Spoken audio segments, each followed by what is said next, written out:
And good morning. There are storm clouds in the District of Columbia. You talked a little bit nice about them last week. That ain't going to happen this week, I got to tell you. But it's the debt ceiling. We hit it this week. Now there is some discussions about if we're going to increase the debt ceiling. Some Republicans want to make sure that there are some concessions on the budget. It's really messed up. It's really, with the performative extremists are getting all the media attention on this. But you're seeing what's happened. What should we know about this that's concerning to you? Well, I'll tell you this. It's not February 2nd, so it's not Groundhog's Day yet. But it kind of feels like Groundhog's Day in D.C. Whether or not Democrats have the White House or are in charge or Republicans have the White House or are in charge, we see the same thing over and over. Washington, D.C. spends too much money and then tells everyone at home that we spend too much money and we have to do something about it. The fact is for decades, we've not done anything about it, which is why we have the highest debt that we've ever had. Somebody in D.C. needs to be serious about what kind of spending that we're doing, how we're doing it, and be honest with the American people. If we need to raise the debt ceiling now, let's raise it. But stop telling the American people that it's the other team's fault when both of you do it. Yeah, nobody's negotiating this. Are you concerned? Oh, I couldn't be more concerned. The debt in the United States is out of control, and it is unsustainable. What Washington, D.C. is doing to our children, your grandchildren, is not a sustainable path. Without serious looks at how we spend our money and what we do, I'll say it this far. Do we need to raise the debt ceiling? Of course we have to. The economic devastation that would occur if we don't, of course we have to. But there has to be serious concessions and spending cuts. We have to look and not spend above our means. Right now, we're looking at $1.7 trillion in interest payments. This is not something that can continue. The politicians talk about it all the time, but they're not doing anything about it. Now that we actually do have a divided government, I'm hoping for a good deal that, yes, we eventually extend the debt ceiling, but also get some concessions on spending. Okay, so generally we speak about Oklahoma. Alex Cameron's in Washington. We mostly focus on this state. So now let's take what's happening in D.C., bring it to Oklahoma. The impact, why it's important to Oklahomans, and are we better situation than they are in D.C.? We couldn't be better. This is the largest increase in revenue that we have had in the history of the state of Oklahoma. We have around a $7 billion budget, a little more. We could have as much as $4.7 billion, counting rainy day fund and additional revenue. Good, conservative, strong policies are working. Our economic growth, the report just came out by the Daily Oklahoman, our economic growth was one of the best in the nation. What we need to do is give some of that money back to the citizens. Spending all $4.7 billion would put us on the same unsustainable path as Washington, D.C. Some of that money needs to go back to the citizens. Okay, so the state legislature and the government, you have to pass a balanced budget every year, unlike Washington, D.C. But you're seeing what's happened in D.C. You just heard what he said, our impact on our state. Yeah, absolutely. I'll give you two words this Sunday morning.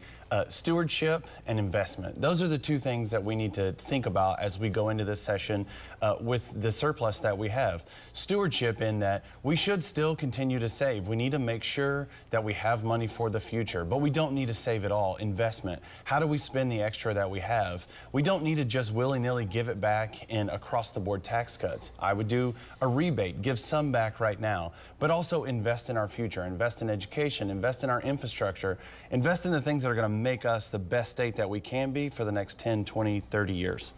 Okay, coming up, we're talking about the big education debates that are going to occur real soon when we come back.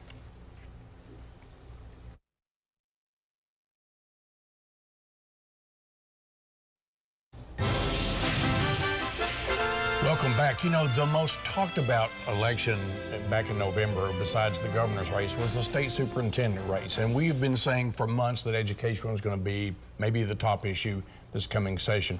There are so many ideas, and the media is fascinated by some of the ones that are out on the edges, right? But let's just talk about the ideas that are floating around the Capitol right now that make sense. Yeah, so here's what's going to happen this year, I hope, in education. It's going to be an education-heavy year. I think two things are going to happen. I think large additional funding is coming to common education, and I think a large, robust parent choice program is coming to common education.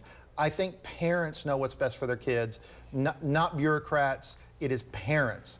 Now, in addition to that, though, we have to, those of us that are on the school choice side, which I am, have to understand education is underfunded and needs more money.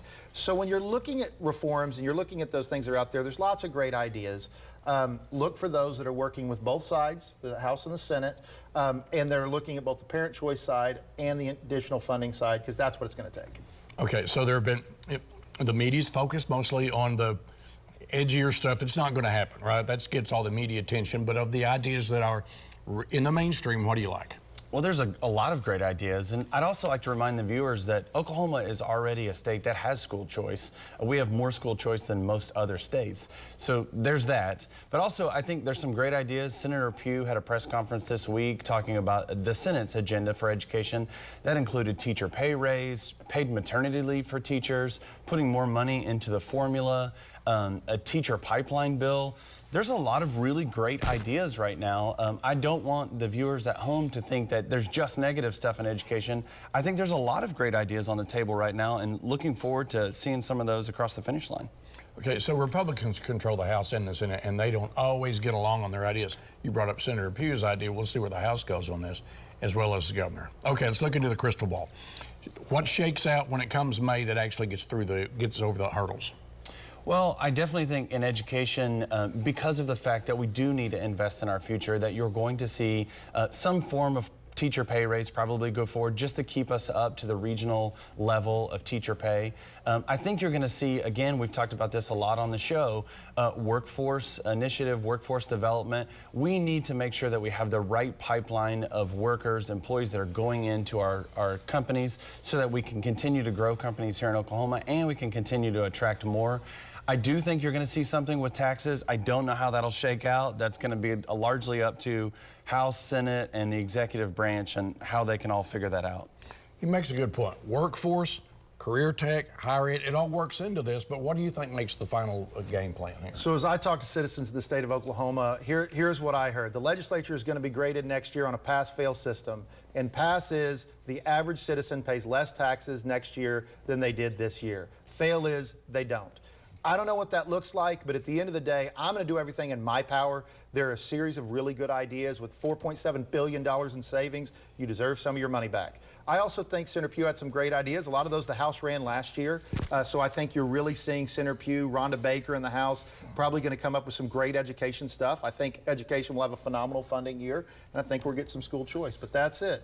Education funding, tax cuts, and some parent choice. She say some really good ideas. There'll be some really bad ideas out there, and how it all works out is going to be interesting to watch. Hey, thanks for watching Your Vote Counts. See this again at news9.com/YourVoteCounts and follow me on Twitter @MitchellTalks.